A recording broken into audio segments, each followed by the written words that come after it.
Hi guys, welcome back to the channel.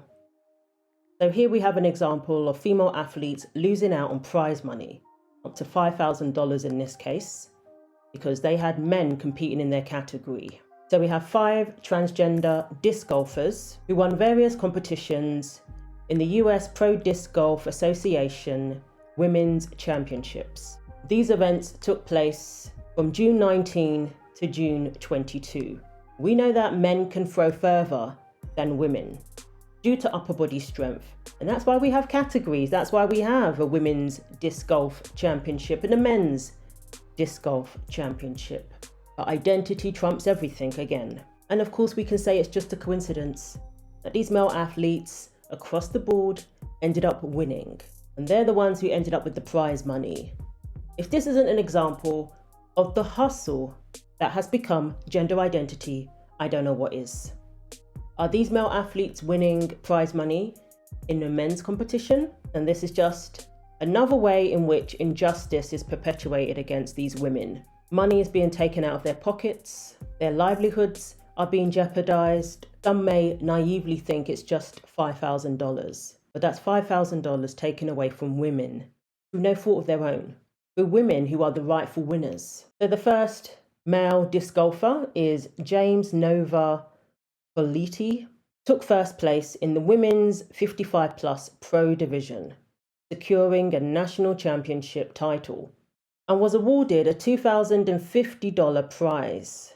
During the registration period just prior to the championships, Politi took to social media and announced that he was monitoring the names of the women who switched divisions or dropped out of the competition after he officially entered, suggesting they were doing so due to a lack of trans acceptance. So it's not enough to take prize money away from women. He wants to put a target on their back as well. Monitoring for what? As well as stealing prize money, they tried to intimidate. Nobody has to compete against you, sir. Compete in the correct category. Then you won't have to monitor names.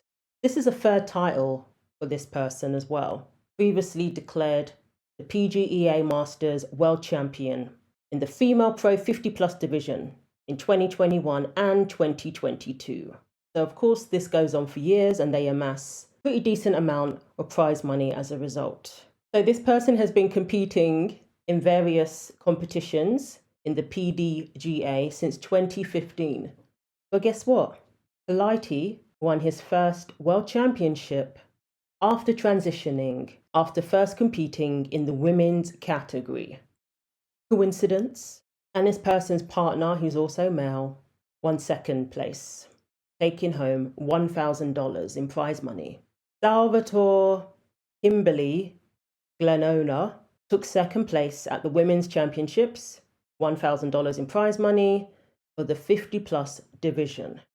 Since the start of the year, Glenola has competed in 6 women's events and has received $2,076 in total. Last month, Gianola took first place at the Women's Pro Open, while Politi came in third. And last week we had Logan Natalie Ryan come 20th place in the Women's Pro Open division and received $1,440 in prize money. And yeah, Ryan came 20th, but still won a good chunk of change, an amount of money that was rightfully supposed to go to a female athlete. Ryan has competed in 7 women's pro open tournaments in just this year alone and has been awarded over $5,300 in prize money within the past 3 months. You can't tell me that this isn't a financially lucrative endeavor for these athletes, for these male athletes, especially considering that they've been competing over the years. If only they had identified as a woman much earlier, they could have won a lot more money. Since 2019, he has racked up 30 wins in the women's division and has reportedly taken home over $40,000 in prize money. And again, like I said, usually when you compete in sports, the prize money is something you rely on. The money's not just a bonus.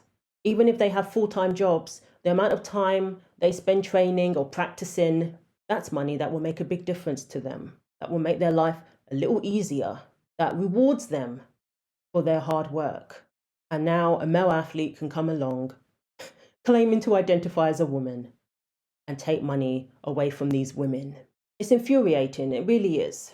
And they still have the audacity to call this the Women's Championships. They may as well call it the Open Championships. And as is always the case, these sporting bodies are worried about getting sued. Now, in the UK, after the Supreme Court ruling, they now need to be worried about getting sued by women. And in this case, in 2022, Ryan took legal action against the Professional Disc Golf Association over a revision that had been made to their gender identity policies. The updated rule, which appeared to have been adopted due to his presence in the women's category, stated that players who were assigned male at birth must have started their medical transition before the onset of puberty to be considered eligible to compete against women. It also stipulated that trans-identified male players must continuously maintain a total testosterone level below 2.0 nanomoles. The average normal testosterone level in women is typically between 0.20 and 1.67 nanomoles. It's always a testosterone level that's still way above the natural levels of women, whichever range they come under, whether they're in the lower range or the higher range. This person claimed that, they were targeting him after his success in the 2022 tour. So the PDGA retracted their policy in response to Ryan's legal threat. That alone got this sporting body to retract their updated policy, which wasn't even good enough anyway. But I guess it was a step in the right direction, because it said that, if you've transitioned after puberty, you can't compete. And that would have basically eliminated all of them, to be fair. The statement also said, the PDGA and Disc Golf Pro Tour have been named defendants in lawsuits over the application of the policy in California and Minnesota. The judges in each state issued orders overriding the policy. The PDGA is not financially or logistically in a position to take the lead in multi-state litigation on this topic. Ryan celebrated on Instagram. I'm excited to announce that the PDGA, DGPT, and I have reached an agreement. All trans women will be equals at the elite level again. I had to be ruthless to get them to listen. With the Trump administration being in office and the definition of male and female being clear these days, it is more likely to work in the woman's favor when they seek legal action, because the definition of a man and woman is very clear. So I'll be curious to see what happens when more women take these sporting bodies to court, which I believe has to be the way. And then we have Robert Amanda Branch, who participated in the Pro Open division but did not place high enough to win prize money. On Reddit, Branch has stated that he self-administers feminizing hormones rectally. EMI. This person has been known to call up PDGA representatives questioning their transgender policy, demanding answers about policy revisions, harassing staff members. But this policy, has been changed and they've backtracked on it. So I'm not quite sure why this person would be complaining, but this was in 2023. During the call, which he recorded and posted to his YouTube channel, Branch can be heard grilling the representative over an application form which had not yet been updated to reflect the new policy. The representative refers to Branch as ma'am and apologizes to him. And then we have Ben Ember Simonis, also competed in the Women's Championships, though he did not place high enough to be granted prize money. Simonis previously competed against men in the mixed amateur category.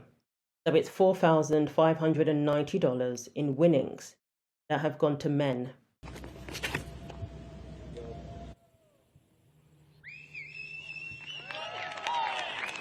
Wow.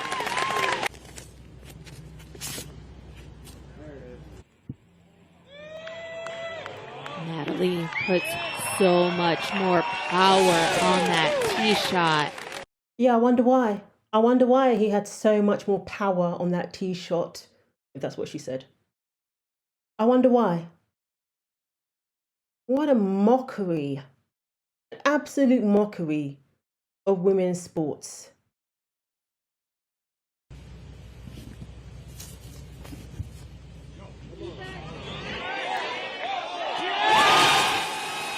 And Tatar finds the green. Yes. That's one. He threw it with such ease. He didn't even put like his hip behind it. He threw it with such ease. But when you see the woman throw, she's putting everything into that motion. He just went, I mean, I don't know the, the technical term, but wow. I mean, it doesn't even look like he's trying compared to the woman. Wide and banks off the wall. Natalie Ryan parked next to the basket.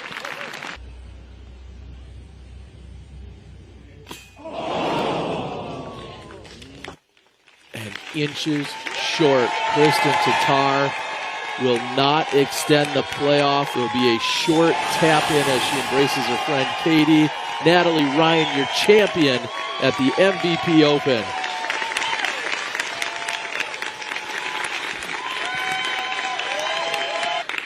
Our 2022 FPO MVP Open champion, Natalie Ryan! This is peak insanity. Why are these people cheering? They do realize this person is male, right? And it's not a mixed competition. I've got no problem with mixed competitions, but that's not what this is.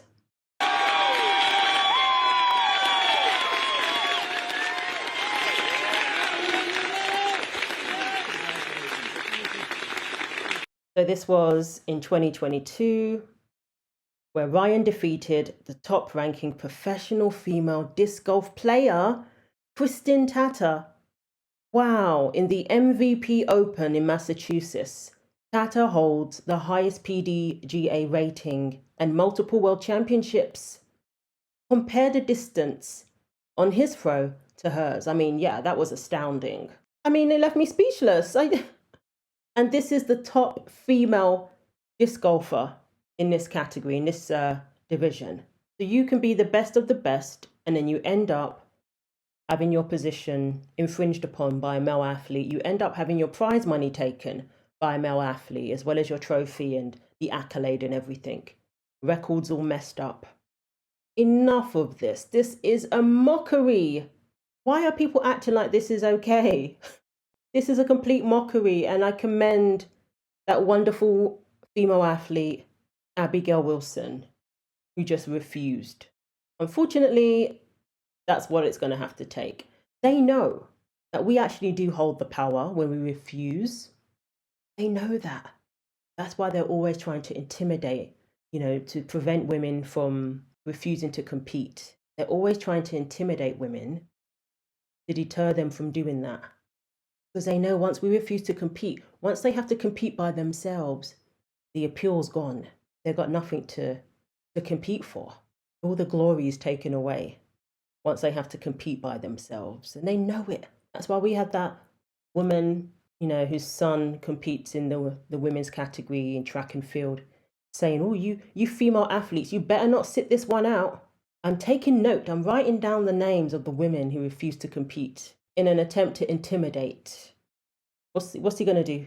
Report the names. Ooh. When all they're doing is saying, I'm not going to compete. That's it. And no one is entitled to anybody showing up to compete against them.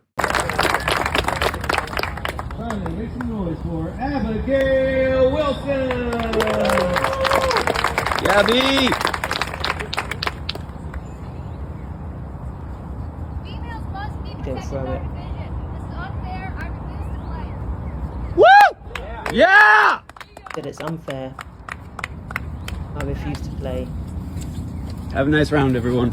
We will. Definitely will. Have a nice round. And what's her opponent? Wow, you hear that? Somebody just yelled, "Enjoy the couch." Of course. Where are all the police? Why weren't they checking bags? They didn't check bags. The guy on the call lied. There was no police, no bag checking, nothing.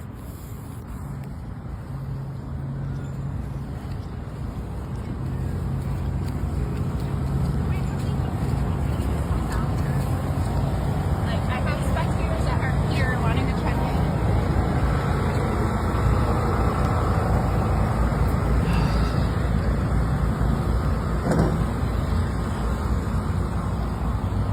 in. You can see the frustration. You can't say that your only option in order to participate is to compete against somebody who has a biological advantage over you, is to compete against somebody who is male when this is a women's competition.